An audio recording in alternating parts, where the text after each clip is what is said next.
my audience. In your head, think of 3 people you know or are close to. Now, think about this. According to the HealthyEatingGuide.com, 1 in 3 American adults is obese. This means 1 of the 3 people you have thought of has the chance of becoming or has already become morbidly obese. We all know obesity in America has many causes, 2 main causes being lack of exercise and overindulgence in food. One of these causes is one that many of us interact with on a weekly basis, this being fast food. Fast food is something that many Americans, especially college students, buy because it's quick, convenient, and inexpensive, 3 things that many of us strive for. With fast food restaurants everywhere, it has now become commonplace for us to run over to McDonald's or Taco Bell to grab a quick bite to eat before class or a late night snack on weekends. What you may not realize is that the food you are eating is extremely high in all things bad for you. In fact, a McDonald's Happy Meal has almost 700 calories, which is more than half of what you should be eating in an entire day.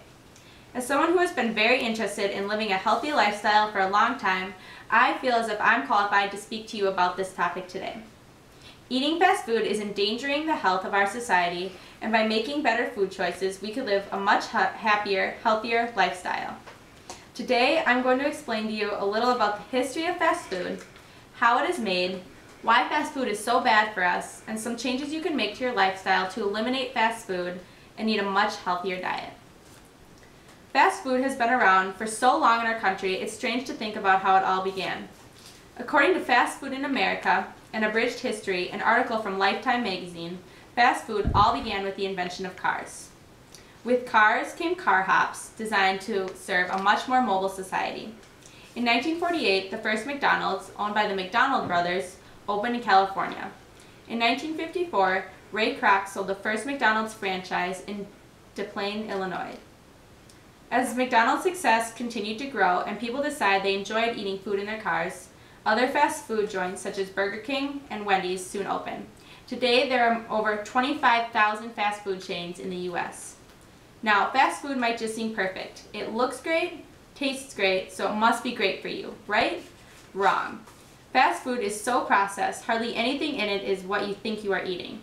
In fact, Eric Schlosser of CBS News, in an interview about his new book, Fast Food Nation, stated that all of the processing completely destroys the flavor of food. So almost all flavoring is artificially added. Chicken McNuggets are flavored with beef extract. And French fries, which used to be hand-peeled fresh, are now made with animal products. A typical fast food hamburger contains meat from dozens or even hundreds of cattle. On Jamie Oliver's Food Revolution, a TV show on ABC that tries to convince school cafeterias to serve fresh food to kids versus cheap processed foods, he shows a group of kids how a processed chicken nugget is made. With the expensive, healthy parts of the chicken cut off and sold elsewhere, the bones, connective tissue, and chicken skin are left. These leftovers are blended together and then mixed with loads of salty chicken flavoring. The mixture is rolled out, cut into nugget shapes, dipped into breadcrumbs, and then deep fried. When later asking the kids if they would still eat the nugget, they all raised their hands. This is similar to many people in America. If it looks delicious, they will still eat it, despite the ingredients that may or may not be in the food. So now you understand that the food you are eating may not be exactly what you think it is. So it's time to explain to you why this food is so dangerous to your health. To state it simply, fast food is high in calories and things that are bad for you, and very low in vitamins and minerals that keep you healthy. According to Easing articles, a standard cheeseburger, fries, and soft drinks contain around 1,000 calories. This is over half the daily calorie recommendation for an average adult. What's even worse is that the majority of these calories come from fat, carbohydrates, and sugar.